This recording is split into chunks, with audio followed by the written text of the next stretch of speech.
एक ऐसा सवाल जो हर इंसान के दिल में कभी ना कभी दस्तक देता है। क्या हमारी किस्मत पहले से लिखी जा चुकी है या हम अपने कर्मों से उसे बदलने की ताकत रखते हैं? क्या भाग्य और कर्म दो अलग रास्ते हैं या एक ही सिक्के के दो पहलू? यह सवाल सिर्फ आपका नहीं, हर उस इंसान का है जो अपनी जिंदगी को बेहतर बनाना चाहता है। इस कहानी में हम उन गहराइयों में उतरेंगे जहां इन सवालों के जवाब छिपे हैं। तैयार हो जाइए, क्योंकि यह कहानी आपकी सोच को बदल सकती है। किसी गांव में रघुनंदन नाम का एक किसान रहता था। वह दिन रात मेहनत करता, लेकिन उसकी किस्मत मानो उससे रूठी हुई थी। खेतों में जी तोड़ मेहनत के बावजूद उसके घर में हमेशा गरीबी का साया मंडराता रहता। कई बार तो परिवार को भूखे पेट ही सोना पड़ता।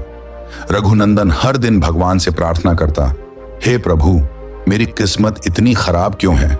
क्या मैं कोई बड़ा पापी हूं? एक दिन वह हताश होकर बैठा था। तभी उसके मन में एक विचार आया। गांव के पास एक प्रसिद्ध साधु महात्मा विवेकानंद का आश्रम था। लोग कहते थे कि वे हर समस्या का समाधान बता देते हैं। रघुनंदन ने ठान लिया कि वह उनसे अपनी समस्या का हल पूछेगा। अगले दिन वह साधु जी के आश्रम पहुंचा। साधु जी ध्यान में बैठे थे। रघुनंदन ने उनके चरण छूकर कहा, महाराज, मैं दिन रात मेहनत करता हूं, फिर भी मेरी किस्मत मेरा साथ नहीं देती। मेरे बच्चों को भूखे रहना पड़ता है। क्या मेरी मेहनत व्यर्थ है? साधु जी मुस्कुराए और बोले, बेटा, किस्मत मेहनत का ही परिणाम है, लेकिन मेहनत सही दिशा में होनी चाहिए। क्या तुमने कभी सोचा है कि तुम्हारी मेहनत का बीज सही समय पर डाला गया है या नहीं? कर्म का फल तभी मिलता है जब उसे समझदारी से किया जाए। रघुनंदन चौंक गया। उसने कभी अपनी मेहनत की दिशा के बारे में नहीं सोचा था। साधु जी ने उसे एक नई दृष्टि दी। कर्म ही भाग्य बनाता है। सही सोच और धैर्य के साथ कर्म करो और देखना किस्मत तुम्हारे कदम चूमेगी। यह सुनकर रघुनंदन को पहली बार समझ आया कि मेहनत के साथ सही दिशा भी जरूरी है। उसने मन में ठान लिया कि अब वह केवल मेहनत ही नहीं, बल्कि सोच समझकर कदम उठाएगा। साधु मुस्कुराते हुए बोले, रघु, भाग्य को दोष देना आसान है, लेकिन जब तक तुम अपनी परिस्थिति को कोसते रहोगे, कुछ नहीं बदलेगा। कर्म और भाग्य का रिश्ता किसान और फसल जैसा है। किसान की मेहनत तभी रंग लाती है जब बीज सही हो और सही समय पर बोए जाएं। अगर बीज कमजोर हो तो फसल अच्छी नहीं होगी, चाहे किसान कितना भी मेहनत कर ले। रघु ने थोड़ा नाराज होकर कहा, महाराज, मैं तो दिन रात मेहनत करता हूं, फिर भी मेरी किस्मत मेरा साथ क्यों नहीं देती? साधु ने मुस्कान के साथ कहा, रघु, मेहनत जरूरी है, लेकिन सही सोच और सही दिशा भी उतनी ही जरूरी है। मैं तुम्हें एक कहानी सुनाता हूं। साधु ने कहना शुरू किया, एक बार एक व्यापारी बहुत मेहनत करता था, लेकिन उसका व्यापार असफल हो गया। वह निराश होकर भगवान से शिकायत करने लगा, हे प्रभु, मैंने कितनी मेहनत की, फिर भी मेरी किस्मत खराब है। मेरी मेहनत क्यों बेकार चली गई? एक रात व्यापारी को स्वप्न में भगवान ने दर्शन दिए। भगवान ने कहा, तुम्हारी असफलता तुम्हारी अधूरी योजना और अधूरे कर्म का परिणाम है। केवल मेहनत काफी नहीं है जब तक तुम्हारे विचार और दृष्टिकोण सही न हो। मेहनत का मतलब केवल शरीर से काम करना नहीं है, बल्कि अपनी सोच और योजनाओं को सही दिशा देना भी है। कहानी सुनकर रघु सोचने लगा। साधु ने उसकी ओर देखते हुए कहा, रघु, मेहनत तभी सफल होती है जब उसमें सोच और समझ हो। केवल श्रम करने से किस्मत नहीं बदलती, बल्कि सही सोच और सही दिशा से भाग्य लिखा जाता है।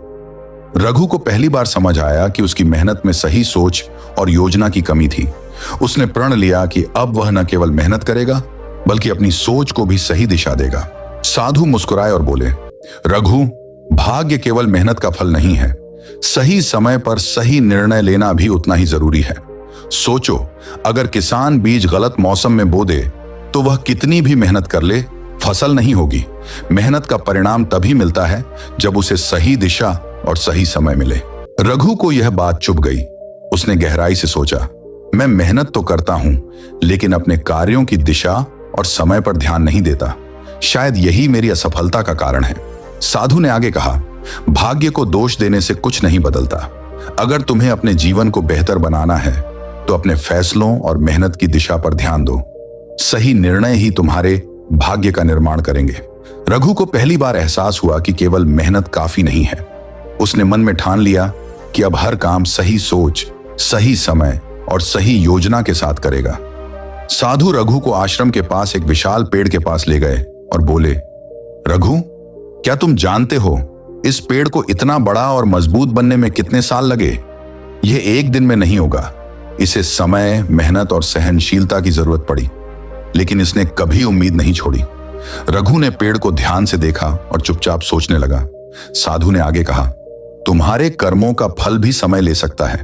अगर तुम धैर्य खो दोगे या उम्मीद छोड़ दोगे तो मेहनत बेकार हो जाएगी। कर्म और भाग्य का सबसे बड़ा सबक यही है कि धैर्य के बिना सफलता संभव नहीं। साधु की बातों ने रघु के मन पर गहरी छाप छोड़ी। उसने सोचा, मैं हर बार जल्दी परिणाम चाहता हूं, लेकिन यह पेड़ सिखाता है कि बड़े परिणाम के लिए धैर्य और उम्मीद जरूरी है। उसने प्रण लिया कि अब वह धैर्य रखेगा और सही दिशा में निरंतर काम करता रहेगा। उम्मीद और धैर्य के साथ उसकी किस्मत जरूर बदलेगी। रघु ने गहरी सांस लेते हुए साधु से पूछा, महाराज, तो क्या इंसान अपनी किस्मत पूरी तरह बदल सकता है? साधु ने मुस्कुराते हुए कहा, रघु, भाग्य और कर्म का रिश्ता नाव और नदी जैसा है। नदी तुम्हारे भाग्य की तरह है जो अपने प्रवाह में चलती रहती है। इसे रोका नहीं जा सकता। लेकिन नाव तुम्हारे कर्मों की तरह है। अगर तुम्हारे हाथ में पतवार है और तुम्हारे पास सही दिशा का ज्ञान है तो तुम नदी की धारा को चुनौती देकर अपनी मंजिल तक पहुंच सकते हो। रघु ने आश्चर्य से पूछा, मतलब भाग्य पूरी तरह हमारे नियंत्रण में नहीं है? साधु ने समझाया, नहीं, भाग्य का एक हिस्सा तुम्हारे पूर्व जन्म के कर्मों का परिणाम है, लेकिन वर्तमान के कर्मों से तुम उसका प्रभाव बदल सकते हो। जैसे अगर नदी में तूफान आए तो एक अच्छा नाविक अपनी समझदारी से सही दिशा में अपनी नाव को सुरक्षित ले जा सकता है। इसी तरह सही सोच, मेहनत और धैर्य से तुम अपने जीवन की दिशा बदल सकते हो। रघु की आंखें चमक उठी। वह समझ चुका था कि केवल मेहनत ही नहीं, बल्कि सही दिशा और सोच भी जरूरी है। उसने साधु के चरण स्पर्श किए और कहा, महाराज, आपने मेरी आंखें खोल दी। अब मैं अपनी किस्मत को दोष नहीं दूंगा। मैं अपने कर्मों की दिशा बदलूंगा और अपनी पतवार खुद संभालूंगा। साधु ने आशीर्वाद देते हुए कहा, याद रखना रघु, भाग्य केवल उन लोगों का साथ देता है जो अपने कर्मों में विश्वास रखते हैं। उस दिन से रघु ने न केवल मेहनत की, बल्कि अपनी सोच और कार्यों की दिशा को भी बदल दिया। धीरे धीरे उसकी जिंदगी बदलने लगी और उसने यह जान लिया कि सही कर्म ही सच्चा भाग्य है। अगर आप भी अपनी जिंदगी में बदलाव चाहते हैं तो रघुनंदन की कहानी से यह सीख लें कि किस्मत को दोष देने से कुछ नहीं होता। किस्मत और कर्म का खेल हमारी मेहनत, सही सोच और धैर्य पर निर्भर करता है। सही समय पर लिए गए सही फैसले ही हमारी जिंदगी का असली मोड़ बनते हैं। याद रखें, भाग्य आपका मार्गदर्शक हो सकता है, लेकिन आपके कर्म ही आपकी मंजिल तक पहुंचाएंगे। अगर आप अपनी नाव की पतवार खुद संभालेंगे तो कोई भी नदी की धारा आपको रोक नहीं सकती।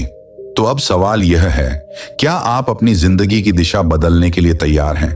क्या आप सही सोच और सही दिशा में मेहनत करने का संकल्प ले सकते हैं?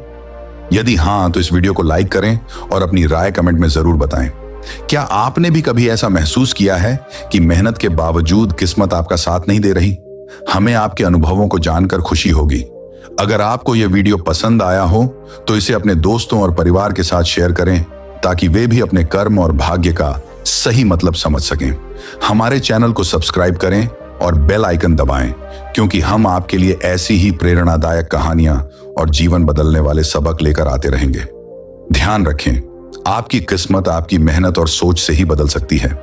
अगली बार फिर मिलेंगे एक नई कहानी के साथ। तब तक याद रखें, आपके कर्म ही आपका असली भाग्य है। धन्यवाद। ओम ओम।